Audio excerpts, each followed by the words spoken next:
So today we're going to diagnose a high RPM issue that you guys might be having. So this is an 87 SL570. So we had a SL450 a couple of years ago with a very similar problem, a high RPM problem as I previously mentioned.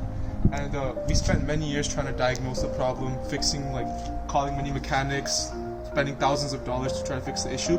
But at the end, we found it was a very, very simple issue. So like I said, we spent thousands of dollars, hundreds of man hours trying to solve this simple issue that it was.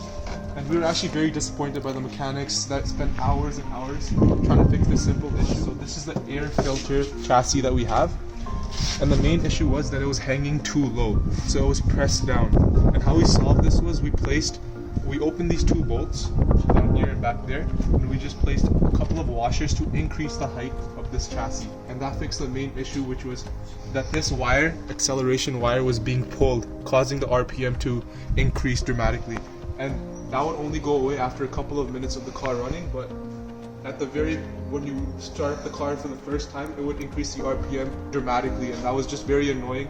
And so many mechanics trying to figure out the simple issue, and then we solved it by just placing some washers and increasing the height of the chassis over here. So like I said, the issue was extremely simple, and I just recommend you guys, if you have an issue similar to this one that relates to RPM or anything else, just try to avoid mechanics, because they're basically PCM, which stands for part change mechanics, and the only issues they deal with is the issues that involve changing the parts of the vehicle, such as the air filter chassis or any other part.